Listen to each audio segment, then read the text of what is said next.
아유, 오랜만이에요, 여러분들. 반가워요. 안녕. 오랜만. 자, 오늘은 뭐 해볼 것이냐? 오늘은 오비탈에 대한 얘기를 좀 해볼 거예요. 그래서 오비탈 전자배치, 그 다음에 전기음성도 이런 부분의 얘기를 좀 해보도록 하겠습니다. 아이고, 이거 해야죠. 하라고?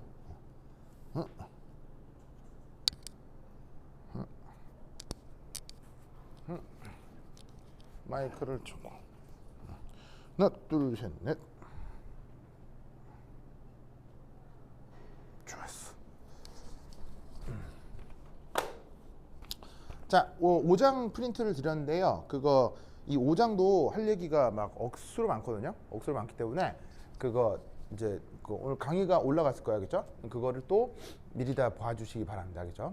그래서 그리고 한번 수업하면은 텀이 좀 있으니까 충분히 볼 시간이 있을 것 같아요. 꼭 봐주시고요. 자, 오늘 할 부분은 어디냐면 5장에서 자, 5장 제목을 쓰자. 5장에서 교재로 쭉 넘어가면 거기에 126페이지 126페이지에 거기 챕터 5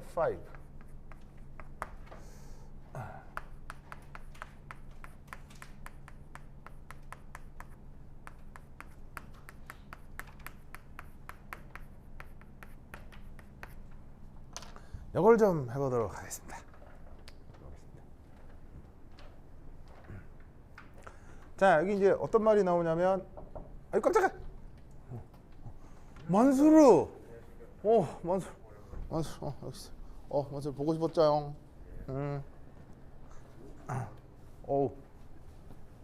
만수르 별일 없었어요? 우리 모두 만수르 얘기하고 있었어요. 보고 싶다고. 좋아.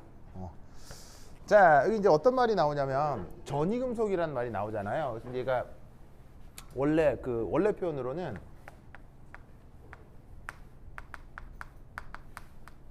트랜지션 메탈이라고 하거든요.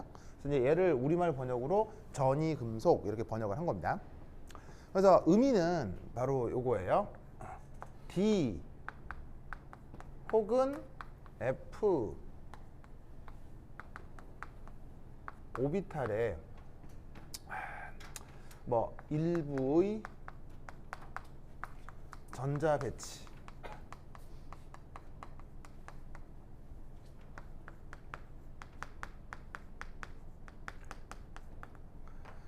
나타나는 그러한 원소를 전이금속이라고 합니다. 근데 뭐 다른 것도 아니고 왜 이 전이금속에 대한 전자 배치를 살피려고 하냐면 우선 그 화학1이나 화학2 과정에서는 전이금속이 안 나오죠.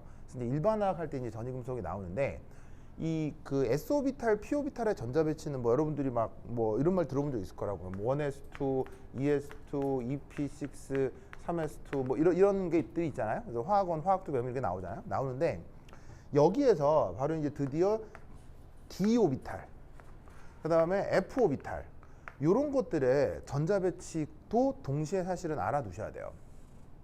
근데 이때 이 다전자 원자의 전자 배치를 할 때 그냥 뭐 이렇게 싸움 원리 뭐 이런 것들로만 전자 배치를 뭐냐면 완성할 수도 있다고 생각은 하지만 이 중간중간에 d오비탈이나 f오비탈의 전자 배치가 되면 그 싸움 원리에 좀 더 필요한 이론들이 생기게 돼요. 그래서 d오비탈 전자 배치, f오비탈 전자 배치를 좀 잘 할 수 있어야 됩니다. 그리고 이제 여러분들이 1학년에 딱 가시면 이제 나오는 기출문제 중에 대표적인 게 이제 뭐가 나오느냐, 전자 배치해라 뭐 이런 거 나옵니다. 예를 들면 뭐 84번 전자 배치해라 뭐 이런 식으로. 그럼 이제 이런 식으로 쫙 전자 배치해가지고 쫙 써나가는 이런 걸 할 수 있어야 돼요. 아시겠죠? 그리고 이 전이금속의 전자 배치, 바로 d오비탈, f오비탈의 전자 배치를 잘 해야 그게 바로 현대적 주기율표 있죠. 그 주기율표가 어떻게 만들어졌는지에 대한 원리적 이해를 할 수가 있어요. 그래서 여러분들 주기율표라는 말은 들어봤죠? 근데 그 주기율표가 어떤 물리화학적 원리로 만들어진 것인지 그것에 대한 완벽한 이해를 하려면 이 d오비탈, f오비탈에 대한 전자 배치를 확실히 할 수 있어야 된다 이런 말입니다. 아시겠죠? 그래서 오늘 이제 주로 할 거는 뭐냐면 이 전이금속 전자배치, 특히 DF 오비탈 전자배치가 어떻게 이루어지며 그리고 그게 이해가 된 상태에서 주기율표가 어떻게 만들어진 건지를 원리적으로 좀 살펴보려고 합니다. 알겠죠? 자, 가자.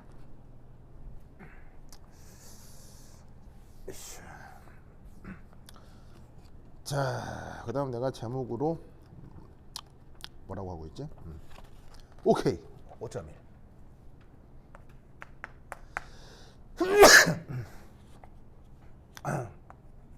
NS 오비탈.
자, 여기 칠판에 써놓은 이 내용까지 한번 살펴보도록 하겠습니다.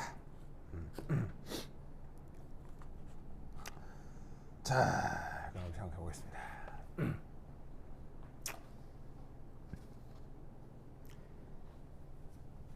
자, 예를 들어서 알곤이 원자번호 몇 번이죠?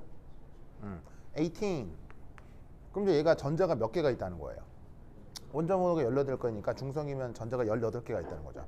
그럼 전자 18개를 싸움 원리에 따라서 쭉 전자 배치를 하면 자, 1s2, 2s2, 2p6, 3s2, 3p6. 1이 되지 않겠습니까? 1이 되지 않겠습니까? 그래서 이제 보시다시피 세면이 2개, 그러니까 10개, 12개, 18개, 12개 한단 말이야.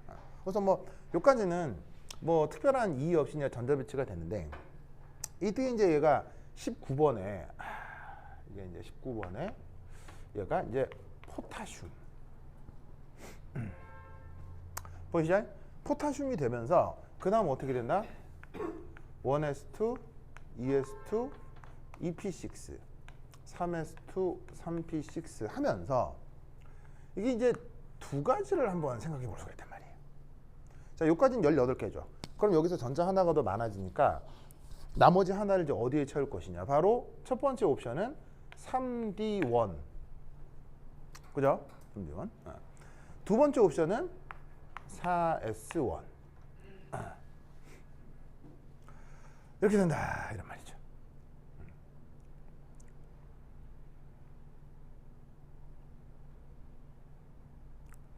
보이죠?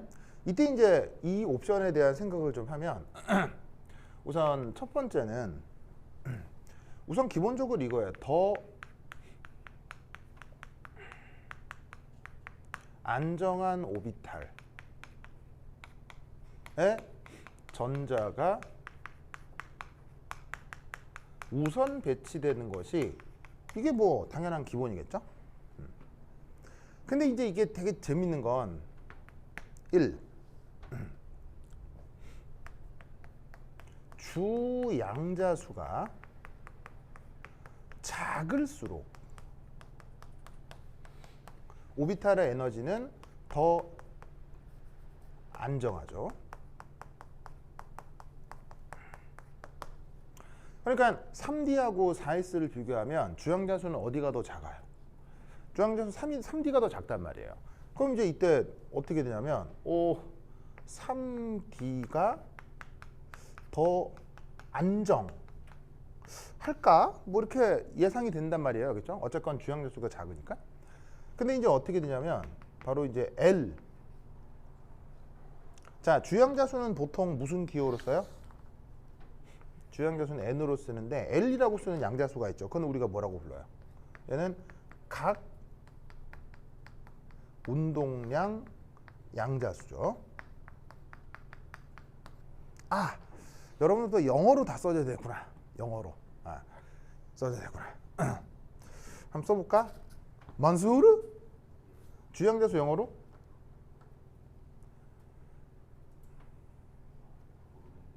그래요. 네. 자, 오늘 강의가 들어갔죠. 오늘 싹 다 보셔야 되겠죠. 다음 수업까지 다 봐야 되겠죠. 그래서 이제 오늘은 5장이 끝이야. 이걸로 하겠죠. 5장이 끝이야. 오늘 강의 올라온 거 싹 다 보셔야 되겠지. 거기에 영어로 다 나와 있으니까 꼭 살펴보시는데, 어쨌건 나온 게 있으면 주양자수는 프린시펄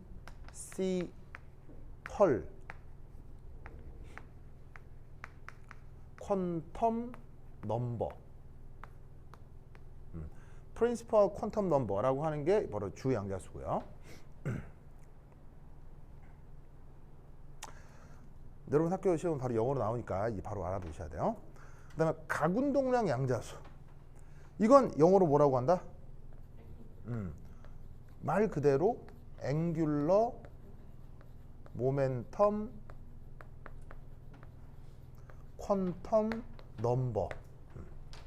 퀀텀 넘버를 줘서 QN 이렇게 쓸게요. 그래서 앵귤러 모멘텀 퀀텀 넘버 이렇게 표현합니다. 어쨌건 이 각운동량 양자수 또 작을수록 더 안정합니다. 그러면 이 논리대로라면 우리는 어떻게? 4S가 더 안정한가? 무슨 말 알겠죠? 그럼 결국 어떻게 되냐면 이 첫 번째 경향성도 두 번째 경향성도 오비탈 안정성에 영향을 주거든요.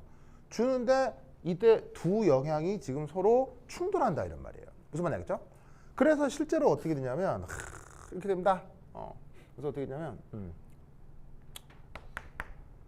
3D와 4S 사이의 에너지 차이는 결국 어떻게 된다? 매우 작아요. 매우 작아요. 그래서 왜 오차라고 하는 거 있죠? 여기 그래 이제 곧 이제 우리나라에 또 대통령 선거를 하잖아요. 그래서 어느 당에 무슨 후보, 어느 당에 무슨 후보. 요즘 뉴스에서 맨날 뭐 나와. 맨날 나오는 거. 여론조사. 이런 식 맨날 나오잖아요. 그래서 요즘 어느 무슨 리서치에서 한 바에 의하면은 무슨 후보 몇 퍼센트, 무슨 후보 몇 퍼센트 하고 오차범위 몇 프로 안에 어쩌고 좀 이렇게 얘기하잖아요. 그게 뭐예요? 조사는 했지만 이게 분명 실험이나 측정 오차가 있을 수 있고, 그 오차가 만약에 그 두 후보 사이에 뭐냐면 얻어놓은 득표 수가 실험 오차보다 그 득표 수의 차이가 더 작아버리면 이 예측은 충분히 틀릴 가능성이 크다. 그런 얘기로 받아들일 수 있잖아요. 그래서 여기서도 어떻게 되냐면 3D하고 4S는 그 에너지 차이가 너무 작아서 학자들마다 계산하는 방식, 사용하는 슈퍼컴퓨터, 그 다음에 프로그래밍 이런 것 등에 따라서 누가 계산하면 3D가 조금 더 안정하고 누가 계산하면 4S가 조금 더 안정하고, 그래서 숫자상으로는 계산상으로는 3D와 4S 중 누가 더 안정하다라는 것을 판단하기가 어려울 정도로 이 둘은 에너지가 굉장히 비슷해요. 무슨 말 알겠죠? 이 두 효과가 아주 충돌을 하는 거죠. 그러다 보니까 이 둘은 실제로 매우 비슷하다. 차이가 작다는 얘기는 에너지 준위가 상당히 비슷하다. 그렇다면 얘는 더 이상 이론적으로 누가 더 안정하다라고 얘기하기 어렵잖아요. 그런 경우는 무조건 뭘 따라야 되겠어요? 이론적으로 이렇게 차이를 계산해낼 수가 없다면 그냥 뭐를 따라서 가는 수밖에 없겠어요? 바로 실험 결과를 따라가는 수밖에 없다 이런 말이에요. 무슨 말 알겠죠? 그래서 어떻게 된다? 그런데 실제로는 4S 전자배치가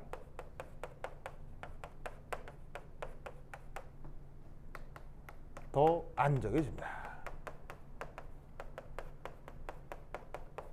그래서 결국 저기에 있는 저 포타슘의 경우, 자 전자배치가 어떻게 된다? 바로 요쪽으로 간다 이런 말이에요. 무슨 말 알겠죠? 그래서 이렇게 될까 예상을 하다가 생각해 보니까 나 그래도 이렇게 되더라.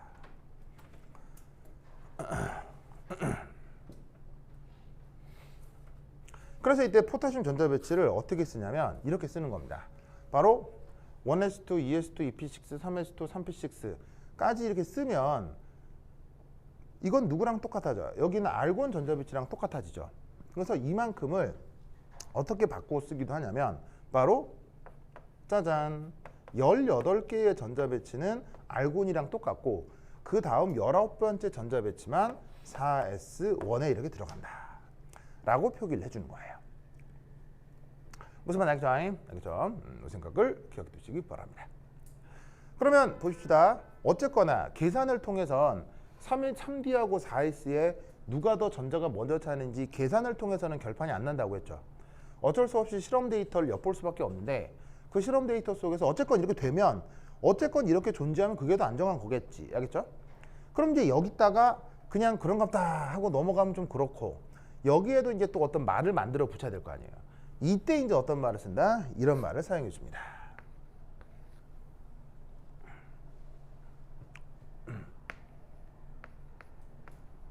S 오비탈은 다른 오비탈에 비해서 무엇이 월등히 더 크다? 침투 효과.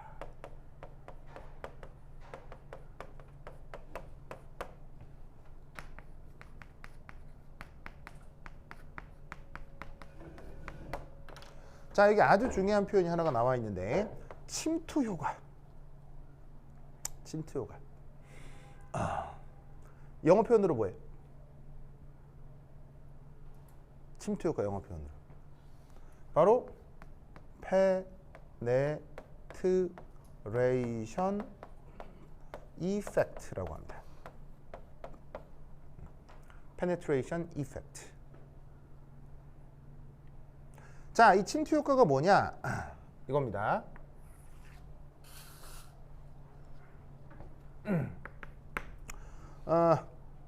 어떤 오비탈에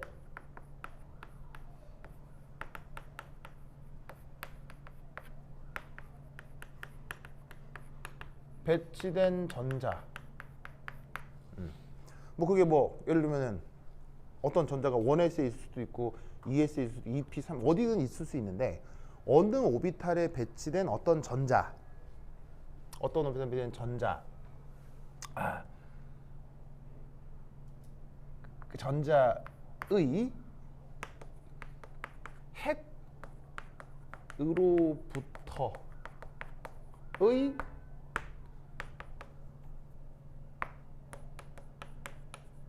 평균 거리가 있을 거란 말이에요.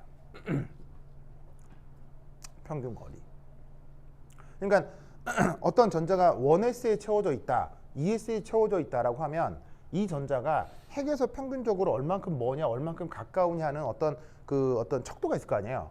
그게 이제 물리학자들도 계산한 바에 의하면 그 계산 결과가 이렇게 또 나와요. 어떻게 나오냐면 RNL 한 다음에 N 제곱 1 플러스 2분의 1 괄호 열고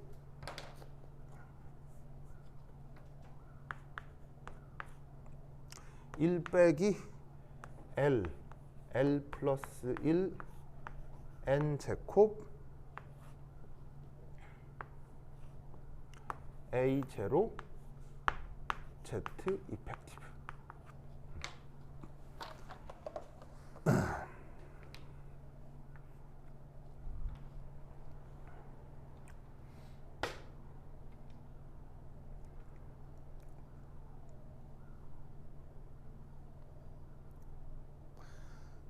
자, 보시다시피 이 수식은 내가 지금 외워서 썼어요? 나도 보고 썼어요?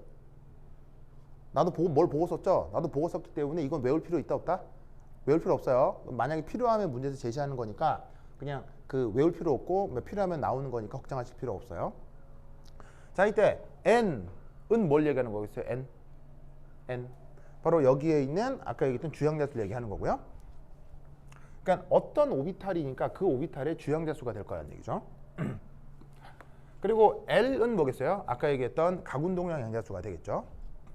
그리고 여기에 R이라고 하는 게 바로 거리고요. 여기에 위에 짝대기라고 쓴 게 바로 산술 평균을 뜻하는 거예요. 그래서 핵에서 어떤 전자까지의 거리에 대한 그 측정에 대한 산술 평균을 이렇게 계산을 통해서 만들어낼 수가 있어요. 이때 여기에 또 이제 우리의 친숙한 A0는 뭐겠어요? 보호 반지름. 그래서 보호 반지름이 기억이 안 나. 0.592옹스트롬, 52.9 피코미터 이 정도 되는 거리를 보호 반경이라고 했고요. 이때 또 이제 중요한 물리량이 하나가 나오는데 바로 요거 바로 유효 핵전하 라고 하는 어떤 항입니다. 하이탑 화학 원에도 나오기 때문에 뭐 이렇게 여러분들 어느 정도 알고 있다고 보여지는데 이 유효핵전하 사실은 억수로 중요한 개념이고 그리고 상당히 그 아주 좀 까다롭고 중요한 문제풀이에 이 유효핵전하가 관여할 수 있거든요. 그래서 당연히 또 저번에 나눠드린 그러니까 오늘 나눠드린 강의에 유효핵전에 대한 또 중요한 설명들이 있습니다. 안다고 생각하지 말고 꼭 보세요. 학생 여러분들이 모르는 거 분명히 있어요. 거기 알겠죠? 네, 꼭 보세요. 여하튼 그래서 이런 항으로부터 어떤 원자의 전자배치의 핵으로부터의 평균거리가 딱 정해진다고. 무슨 말 알겠어요? 그럼 이 평균거리라고 하는 것의 의미는 통계적으로 이제 보통 이런 의미라는 거지. 바로 어떤 전자가 R, NL 바에 있을 확률이 그나마 가장 크다. 이렇게 생각을 해볼 수가 있다는 얘기예요. 원S 오비탈 전자는 이걸로 계산되는 그 평균 거리에 주로 있을 것이며 2s도 3s도 3p도 다 이 수식이 만족되는 어떤 핵에서까지 평균 거리에 보통 있을 거라 이런 말이에요.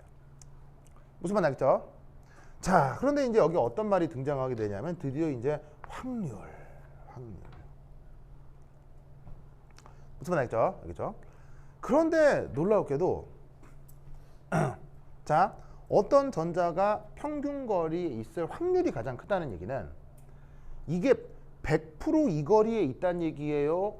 좀 다른 확률로 이 거리를 벗어날 수도 있다는 얘기예요. 좀 다른 얘기로 이 거리를 벗어날 수도 있다는 얘기라고 했었죠. 그래서 이게 저번 시간에 이런 얘기를 한 적이 있는데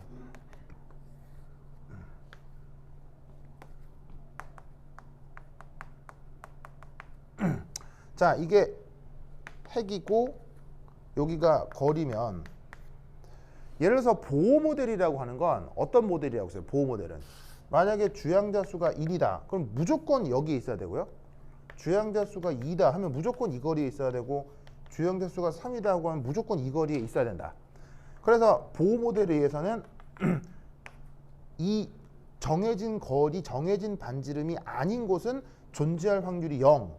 그 거리에서만 존재할 확률이 1. 존재할 확률이 1, 0, 1, 0, 1 이렇게 나타나는 게 보호 모델이라고 했었죠.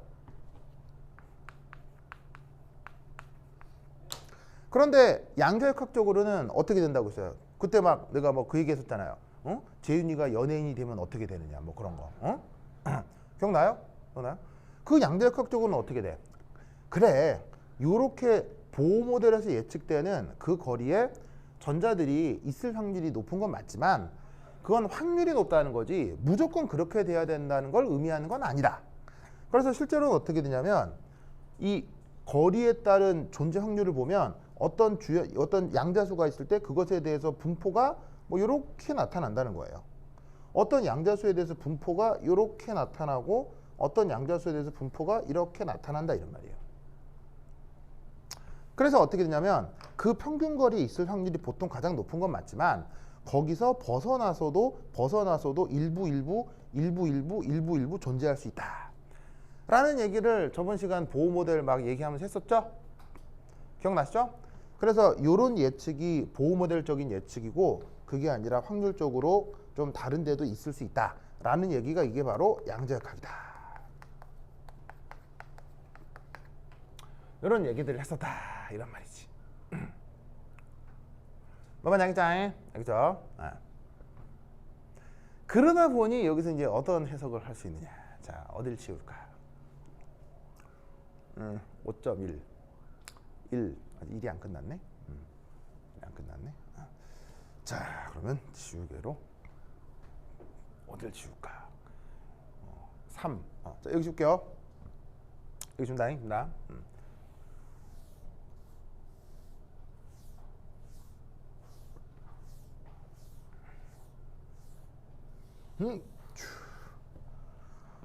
아이고.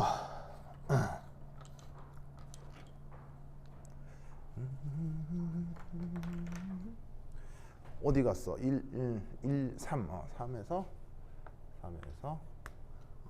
S 오비탈.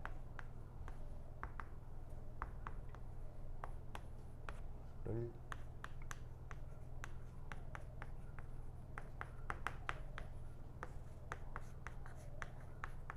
그래서 1, 2, 그다음 3.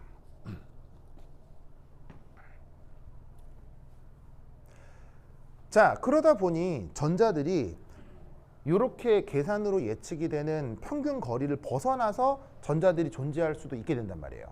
그럼 이때 여기서 전자들이 평균 거리가 아닌 위치에 전자들이 존재할 수 있다고는 하지만 이때 전자들이 자기가 정해져 있는 평균 거리를 벗어나서 존재한다고 할 때 그 벗어나 있는 위치 중 제일 중요한 위치는 어디겠어요?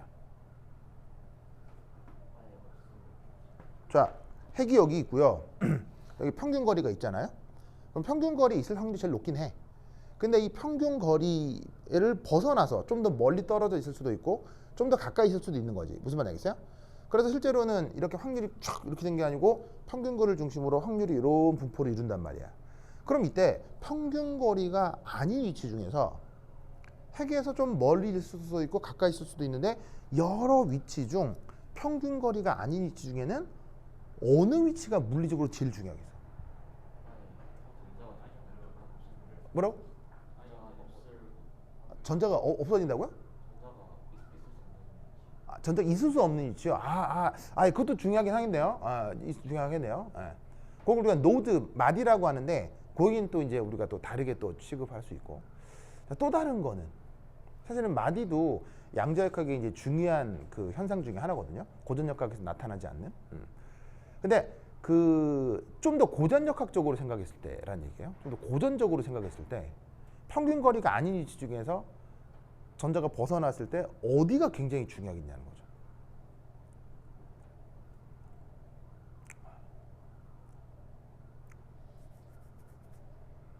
바로 이겁니다.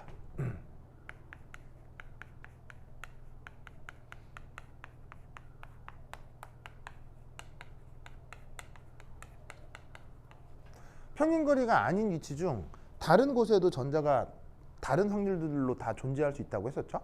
그런데 그 평균 거리가 아닌 위치 중 가장 중요한 곳은 바로 어디다? 위치 중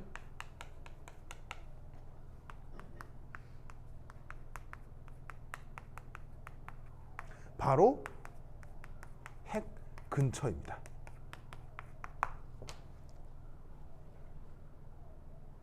평균 거리가 있고 핵이 이렇게 있잖아요. 그러면 여기서 존재 확률이 이렇게 분포가 퍼져 나가잖아요. 그럼 이제 퍼져 나간다는 얘기는 평균 거리에서 아주 벗어나서 어디? 평균에서 벗어나서 핵으로부터 아주 멀어질 수도 있죠. 있는데 그 확률도 있는데 이 평균 거리로부터 핵 가까이 어딘가에 있을 확률도 있을 거란 말이에요. 이 확률이 굉장히 중요해요. 왜일까요? 왜 근처가 중요할까요? 왜 근처가 중요할까요? 고전역학적으로. 다른 위치들도 중요하지. 왜냐면 그 뭐 측정해서 그렇게 나오니까. 근데 그 어떤 상황보다 핵 근처가 제일 중요하다고. 사실 확률이 높건 낮건. 왜 중요하겠어요? 어? 충돌이요? 핵 근처가 왜 중요하겠어요? 바로 그 전자와 핵 사이의 뭐가 크겠습니까? 어.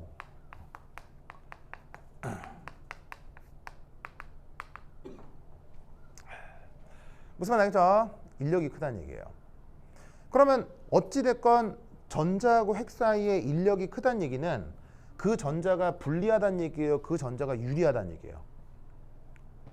핵하고 전자 사이 인력이 크다는 얘기는 그 전자가 보시다시피 안정하다는 얘기예요? 그 전자가 불안하다는 얘기예요? 매우 안정하다 이런 얘기죠. 무슨 모르겠어요? 아니 진유라? 어떤 부모가 아기를 낳는데 아기를 낳는데 그 아기하고 엄마 사이가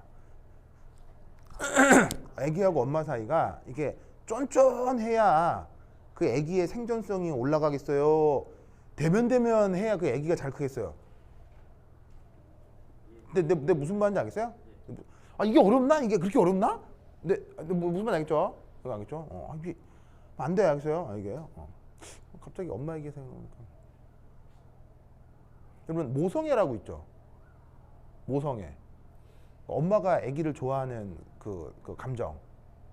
인간의 모성애는 큰 편일까요? 작은 편일까요? 그러니까 엄마의 사랑은 위대해 얘기를 하잖아요. 위대하다고 하지만 비교해 볼 수 있잖아. 누구랑? 뭐 침팬치, 오랑우탄 이런 애들이랑 비교해 볼 수 있잖아. 뭐 사자, 뭐 코끼리 이런 애들이랑 비교할 수 있잖아. 그러면 그 엄마의 모성애는 그런 애들이랑 비교했을 때 사람의 모성애는 클까요? 작을까요? 놀랍게도 가장 작은 편입니다. 몰랐죠? 여러분 그 원숭이들 있잖아요.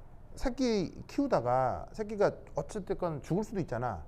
그럼 그 엄마가 죽은 새끼 어떻게 하는 줄 아세요? 어떻게 하는 줄 아세요? 어떻게 하냐면요. 계속 안고 다녀요. 그 아기를 못 잊어서 계속 안고 다녀요. 그럼 안고 있는 상태에서 썩어 문드러지겠죠. 그래서 안고 있는 상태에서 썩어 문드러져서 뜯어져서 땅에 떨어질 그때 드디어 그 엄마는 아기를 포기해요. 정말이에요. 몰랐죠? 근데 사람도 애석하게 아기가 이렇게 잘못될 수 있잖아요. 그럴 때 인간이 그렇게까지는 안 한단 말이에요. 무슨 말인지 알겠어요? 인간은 그렇게까지는 안 해요. 그래서 왜 그러느냐? 바로 인간의 모성애는 다른 여타 적어도 포유류에 비해서는 모성애가 훨씬 작게 디자인되어 있어요. 그렇게 진화가 되어 있어요. 왜죠? 왜일까요?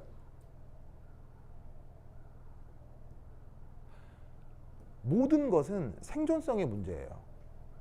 인간은 됐건 어떤 동물이 됐건 생존성이 높을수록 좋잖아요. 이 말은 인간의 생존성을 높이기 위해서는 엄마하고 자식 사이의 모성애가 조금 완화돼야 그 개체의 생존성이 올라간다는 얘기예요. 너무 과도해지지 않는 게 올라간다는 얘기예요. 왜죠? 인간의 생존성은 무엇으로부터도 결정돼요.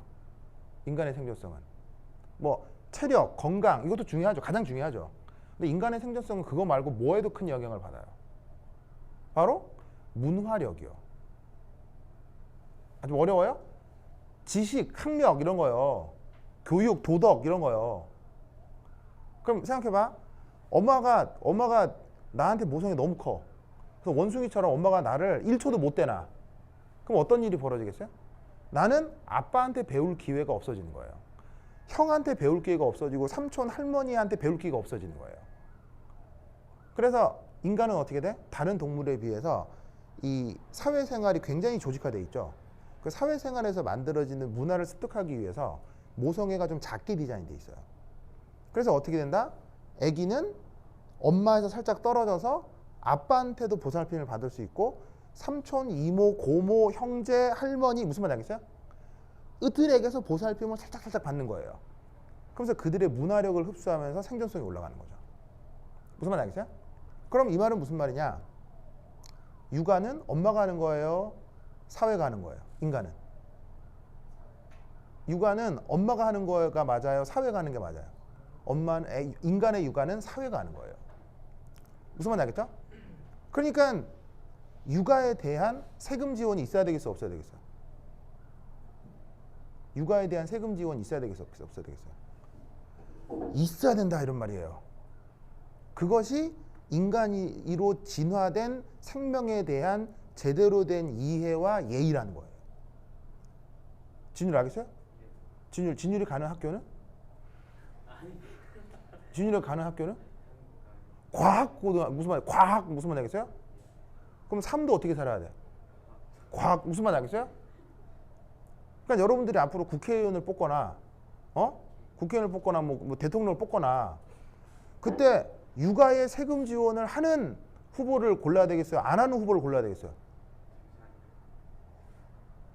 무슨 말 알겠어요? 왜? 준율 왜?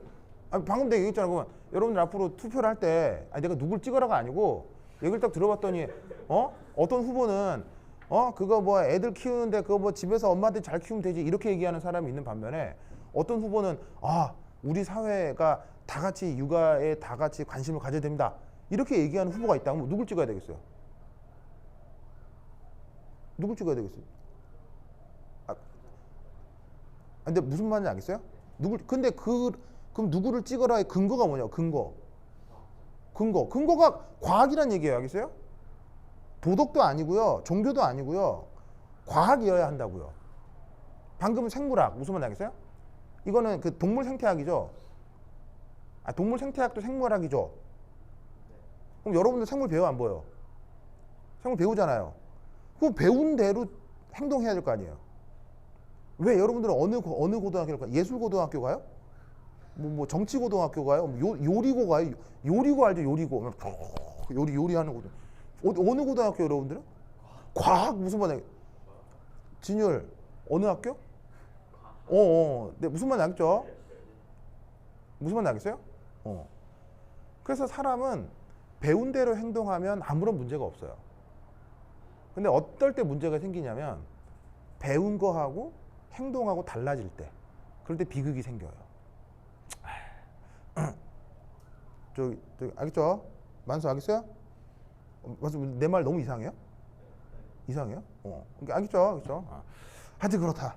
Anyway, 엄마하고 아기가 여하튼 인력이 있으면 좋은 거 안 좋은 거 하여튼 인력은 있긴 있어야지. 무슨 말 알겠어요? 뭐 모성애가 좀 작게 디자인돼 있다고 하는 건데 그건 인간만의 개별적 상황이고 기본적으로 모성애가 있어요. 엄마가 얘한테 찌찌라도 줄 거 아니에요. 무슨 말 알겠어요? 모성애에서 뭐 먹든 말고 내 저리 가라 뭐 이러면 좋지. 그럼 안 되지. 뭐 큰일 나. 큰일 나. 멸종이야. 뭐 무슨 말 알겠죠? 큰일 나. 재윤아 그렇지 않겠어요? 그거는 안 되고 기본적으로 애기가 있으면 우리 애기 찌찌를 먹어라. 뭐 이렇게 이거는 돼야 된다 이런 말이에요. 무슨 말 알겠죠? 알겠죠? 여러분 그 애기한테 찌찌 빨려본 적 있어요? 난 있거든. 진짜로요? 정가연 애기 때 그 정가연이 벌써 여러분들보다 한 살 많네요. 그 정가연 애기 때 애기 때 그 애기를 안다 보면 앉는 방법이 있거든요. 이제 그 유부남과 총각의 차이, 애기 앉는 방법이에요. 유부남들은 애기를 굉장히 안정적으로 딱 안아요. 이렇게 딱 있어 이게. 그래서 이제 딱 안을 때 딱 앉으면 이렇게 이제 머리가 여기에 있고 이제 엉덩이를 탁 잡고 다리 한쪽 빼고 다리 위쪽으로 올라오면 한 팔로도 아주 안정적으로 애기를 안을 수가 있어요. 근데 한 팔로 딱 잡고 나머지 팔로 이렇게 일을 하는 거지. 근데 그때 이제 여름이었거든. 여름이었는데 이게 여름에서 우통을 벗고 있었어. 우통을 벗고 있었는데 이게 가인이 이렇게 딱 안고 있었는데 이제 가인이 딱 안고 있는데 이제 얼굴이 여기 있으니까 어디에 가깝겠어? 나 이 쭈쭈에 이게 더 가까웠을 거 아니야. 근데 그 애기들은 여기가 굉장히 민감하거든요. 그렇지 않겠어요? 생존을 위해서? 그래서 애기들은 여기에 뭐가 딱 걸리기만 하면 어떻게 논리적 판단이고 자치고 간에 뭐가 이렇게 탁 건드리면 바로 확 물어요. 애기들은. 무슨 말이야? 그래서 이게 모르고 이렇게 했는데 갑자기 애가 덥석 무는 거예요. 덥석. 그럼 거기서부터 이제 쫙 빠는 데 있잖아요. 우와, 이게 봐봐. 그래도 엄마들은 여기가 이제 부드러운 지방과 이렇게 젖이 이렇게 있잖아요. 있어서 그 빨면 우유가 나오는데 이거는 그래도 근육이잖아. 무슨 말이야? 내가 하는 얘기가 이 있잖아요. 이 근육이 빨려 들어요. 근육이. 깜짝 놀랐어요. 갑자기 뭐가 쭉 빨려 이것은 아니다. 와, 이게 애기들이 이게 빠는 느낌이잖아요. 이게 엄청 세요. 진짜 세요. 그러니까는 그렇게 그 젖을 빨아서 큰 거야, 애기들이. 근데 이제 애기들이 또 젖 빨 때 힘이 엄청 많이 들거든요. 한 2번 빨아도 안 나올 거 아니에요, 여기서 찌찌가. 안 나오면 바로 턱 뱉고 막 바로 또 막 뱉어버려요, 바로 그냥. 예. 뭐 하여튼 그렇다. 예, 그래서 하여튼 그렇습니다. 그래서 애기들이 젖이 안 나오면 애기는 못 살아요. 알겠죠? 하여튼 그렇다. 진율 알겠죠? 알겠죠? 진율 많이 놀랐어요? 많이 놀랐어요? 자, 어쨌건.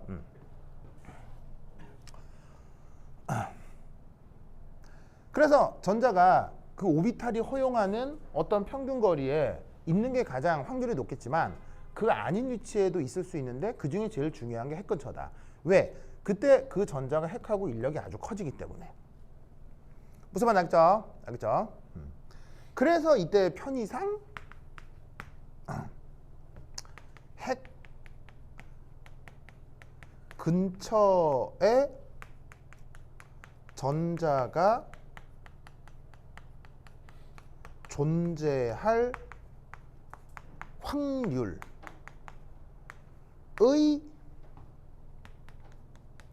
대소를 그걸 침투 효과라고 하는 거예요.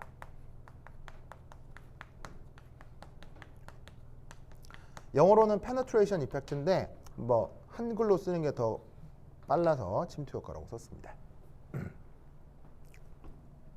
그러면 핵 근처에 전자가 존재할 확률이, 자, 대소라는 게 뭐예요? 대소? 누군 좀 더 크고 누군 작다 이런 말이잖아요. 그러면 오비탈에 따라서 그 특별히 핵 근처에 존재할 확률이 누군 조금 더 크고 누군도 조금 더 작을 수 있다는 얘기죠. 그걸 침투 효과라고 한다 이런 말이에요. 알겠어요? 왜? 침투라는 말의 사전적 의미는 뭐예요? 침투라는 말의 사전적 의미는 뭐 이렇게 쑥 들어가 있는 게 침투잖아요. 그러면 핵이 있고 평균 거리가 있는데 전자가 확률적 요소로 어떤 확률만큼, 그러니까 가장 큰 확률은 평균 거리에 있는 건데 그 확률이 핵으로 갈수록 줄어들긴 하겠죠. 점점 줄어들긴 하는데 어쨌건 핵 주변에 존재할 수 있는 일부의 확률이 있단 말이에요. 그러면 이 전자가 낮은 확률로 여기 있을 수 있다는 거니까 핵이 있는 상태에서 평균 거리에 있는데 갑자기 여기 뿅 생겼어. 그러면 여기 있다가 여기 뿅 있는 거니까 침투했네 이렇게 말을 쓸 수 있다 이런 말인 거죠. 무슨 말이겠죠? 그래서 이런 효과를 침투 효과라고 하는데 이때 재밌는 것은 여기 줄게요. 여기 줄게요. 이업. 어떻게 됐나? 다섯 번째 오비탈 사이의 침투 효과. 그게 S 오비탈, P 오비탈, D 오비탈, F 오비탈 뭐 더 있겠죠. 하지만 뭐 F 이상은 뭐 생각할 필요도 없어요. 뭐 전자배치가 되지도 않기 때문에. 그러면 어떻게 된다? 계산의 결과 이렇게 되더라. 알겠죠? 요 사실을 꼭 기억해 두시기 바랍니다. 내가 제공한 강의들 있죠? 그 강의들에도 요 얘기가 더 자세히 나옵니다. 그래서 나눠드린 강의도 꼭 한번 보시고 침투 효과를 꼭 복습하시기 바래요. 알겠죠? 앞선 강의에도 이제 요 내용이 있으니까 꼭 살펴보세요. 알겠죠? 어쨌거나 이 오비탈 사이의 침투 효과는 이런 경향성이 있고 이 경향성이 계산 결과이기 때문에 특별히 뭐 이해하고 자시고의 문제가 아니라 그냥 이렇다라고 인식을 해두시면 됩니다. 그래서 시험 문제 같은 것에 왜 침투 효과가 이런 순서냐에 대해서는 문제가 나올 일이 없으니까 걱정할 필요가 없어요. 그냥 이러하다 정도를 그냥 기억해 두시면 됩니다. 아시겠죠? 그래서 이것으로부터 어떻게 된다? 따라서 의 마지막 전자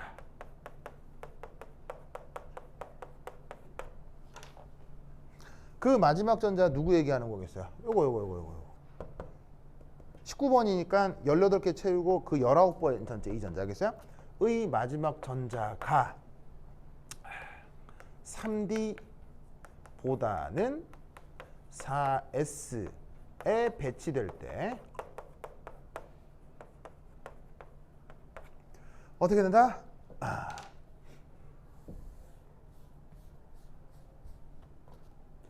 역학적 에너지가 더 안정해집니다.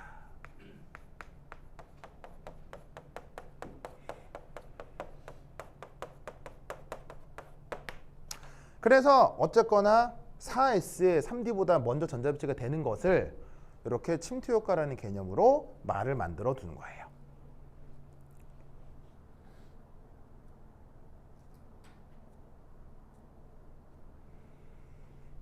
무슨 말 알겠죠? 알겠죠? 이 아이디어를 꼭꼭 기억해 두시기 바랍니다. 오케이, 됐다. 자, 다 썼나요? 다 썼죠? 그렇죠? 자, 여기까지 벌써 필기 마무리했어요. 자, 그다음 지훈당. 좋아. 자, 여기 줄게요. 줄게요.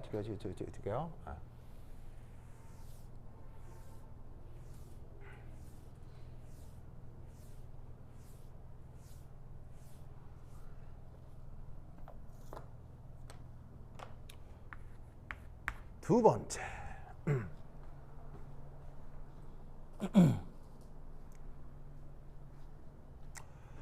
자, 두 번째는 이제 3D 보다 4S의 전자배치가 우선 된다고 했죠.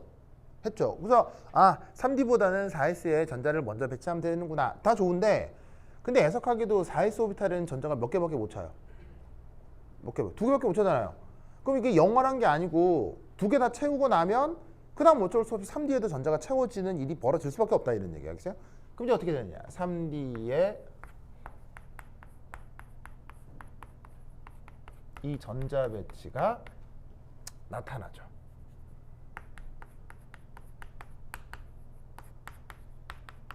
그러면 어떤 일이 벌어진다? 4S 전자의 역학적 에너지 상태가 변할 수 있습니다. 자, 그래서 어떤 전자배치를 해볼 거냐면 바로 20번 캘슘. 자, 캘슘 전자배치는 어떻게 되겠어요? 아까 여기 포타슘 19번에서 알곤까지 갖고 4S1이었잖아요. 여기서 하나 더 많아지면 되는 거니까 얘는 18번 알곤 한 다음에 4S2 이렇게 하면 되겠네. 자, 그럼 이때 여기서 드디어 21번 짜잔. 해봐야지.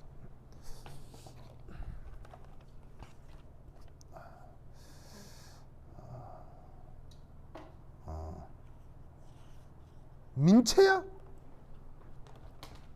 얘 이름은? 좋아요.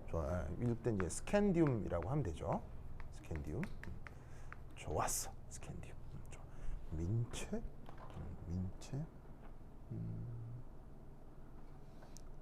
캉민이? 아니, 캉민이 울산 살아요? 그러면 수업 들으려고 울산에서 온 거예요? 정말로요? 민채도요? 그럼 둘이 서로 아는 사이예요? 그럼 민채는 학교가 울산 옥동중학교인데 거기 옥동자가 설립자예요? 옥동중학교 옥동자 씨가 설립하신 거예요? 그건 아니에요? 그렇구나. 알겠습니다. 그렇구나. 강민영과 민채 그러면 왔다 갔다 할 때 둘이 그럼 같이 왔다 갔다 해요? 그건 아니에요. 그때는 서로 남이에요? 그렇구나. 그러네. 하여튼 자 봅시다. 자, 스캔디움. 자, 그럼 여기 전자 하나 많아졌지? 그럼 여기서 전자를 어떻게 배치하냐고. 바로 두 가지 표현을 한번 생각을 해볼 수가 있는데 바로 짜잔. 짜잔. 이렇게 두 가지를 한번 써봤어요. 자, 어쨌거나 s오비탈에는 전자가 다 채워졌죠. 수가 없이 d오비탈의 전자가 채워져야 되는데, 그래서 d오비탈에 하나의 전자가 더 있다, 하나의 전자가 더 있다라고 썼는데, 어떤 이유에선가 4s 다음에 3d를 혹은 4s 앞에 3d를 이렇게 두 가지를 써봤어요. 이때 결론적으로 어떤 표현이 옳은 표현일까요? 위쪽이 옳은 표현일까요? 아래쪽이 옳은 표현일까요?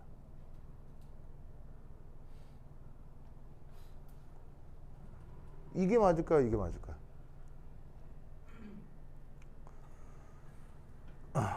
어떻게 맞을까요? 익숙해도 익숙해요. 어떻게 맞을까요? 바로 이겁니다.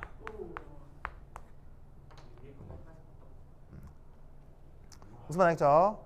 이거 액정. 그러면 이게 나만의 주장이냐? 하.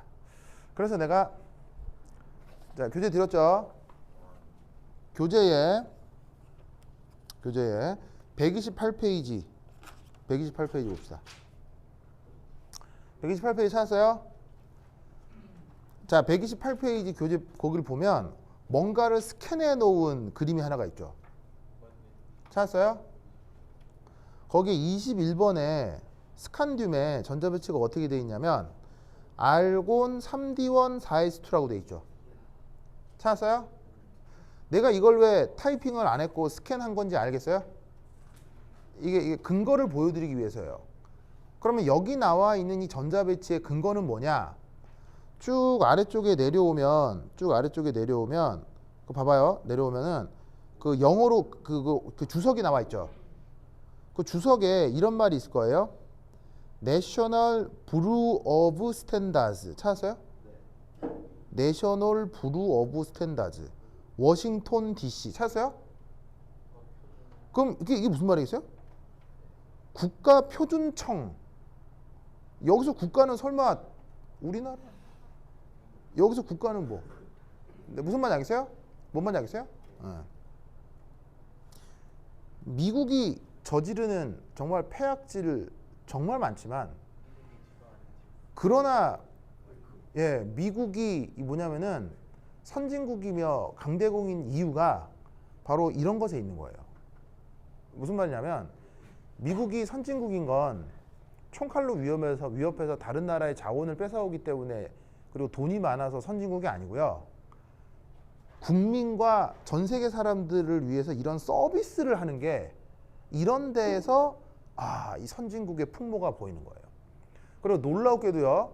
미국은 이것을 넘어서서 예를 들면 화학 분야와 관련된 중요한 시약들 같은 거 있죠.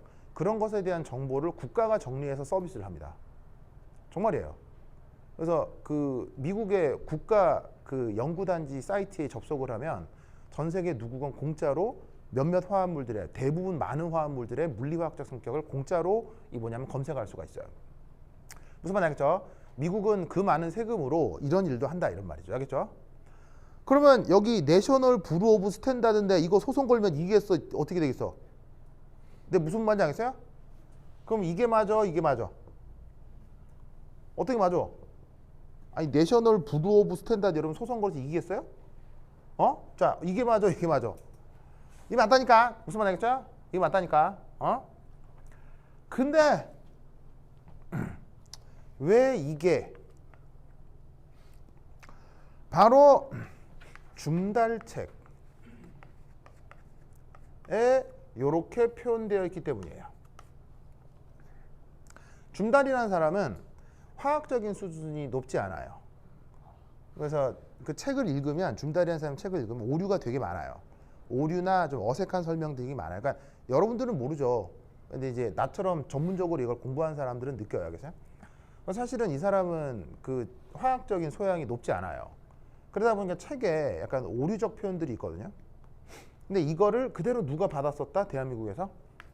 하이탑이 얘를 그대로 받아 쓴 거예요. 무슨 말인지 알겠죠? 그러다 보니까 대한민국에서는 알게 모르게 이게 고착화되어 있어요. 무슨 말인지 알겠죠? 그래서 틀린 표현인데 대한민국에서만 허용되는 표현. 알겠죠? 근데 원래 맞는 표현은 요거. 근데 여러분들이 앞으로 학교에 가서 써야 될 교재는 뭐예요? 메스터톤이라는 교재와 옥스톱이라는 책을 쓰는데 거기는 어떻게 돼 있겠어요? 이렇게 돼 있어요. 알겠죠? 알겠죠? 이거야. 알겠죠? 이거 이렇게. 자, 그러면 이제 왜 이게 이상하고 이게 제대로 된 건지 설명을 해야 되겠죠. 자, 그때 이런 식의 표현을 씁니다. 자, 우선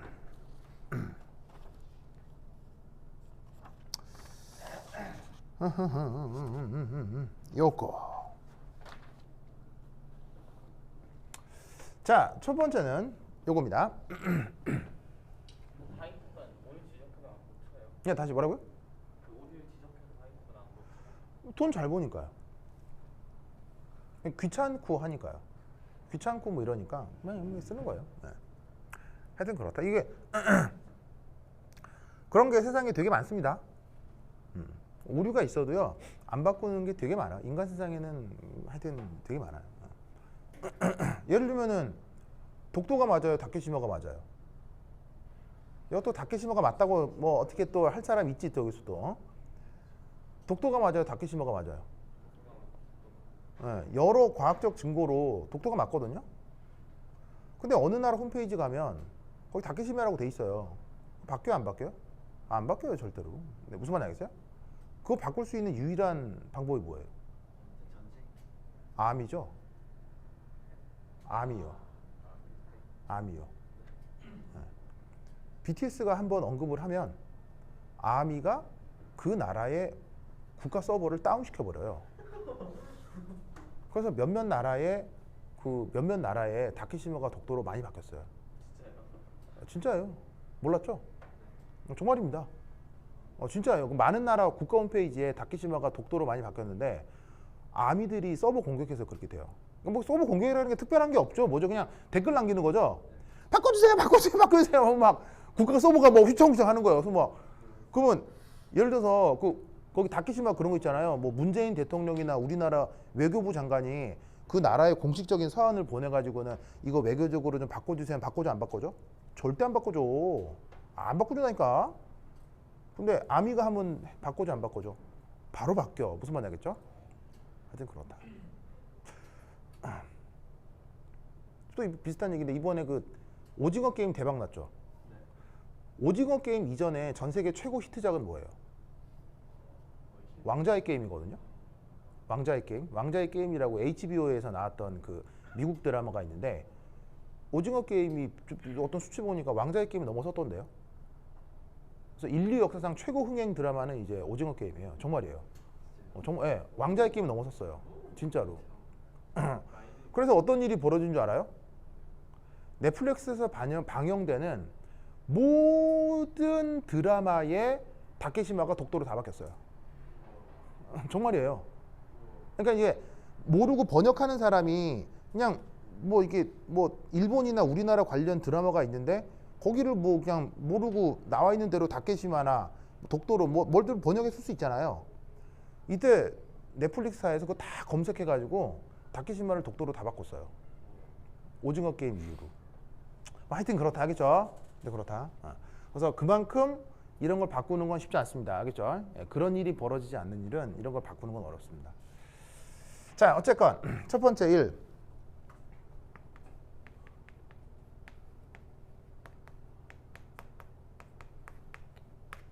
핵으로부터의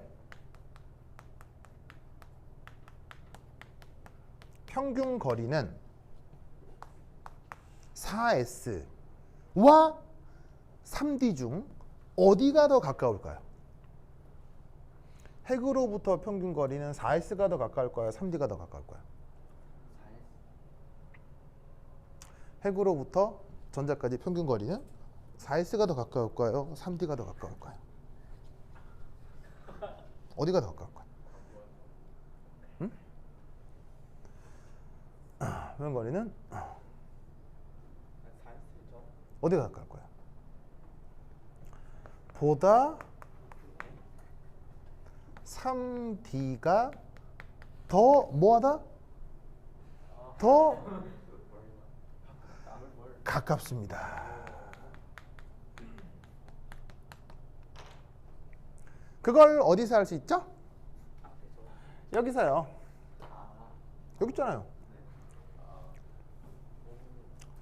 보이세요? 자, 봐요.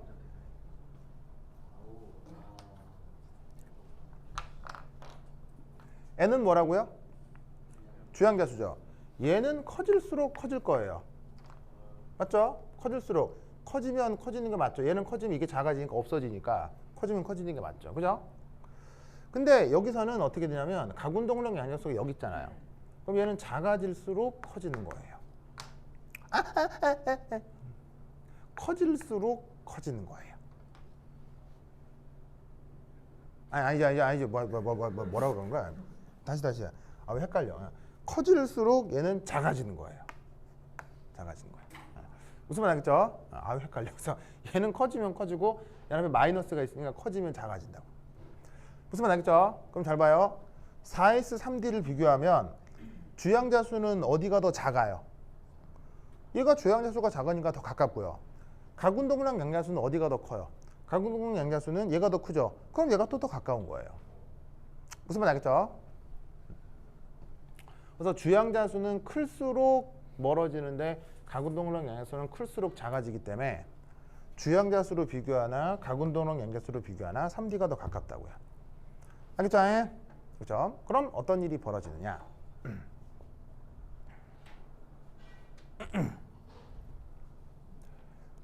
지금 몇 시야?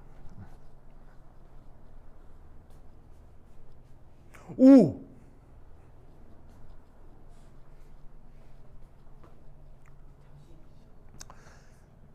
이 내용에 대한 설명이겠죠? 그부터 한 10분 쉬었다 보도록 하겠습니다. 오케이, 됐다. 화장실 갔다 오세요. 커피 먹으러 갈 사람? 커피 먹으러 갈 사람? 딴 거 먹어요. 딴 거. 가자.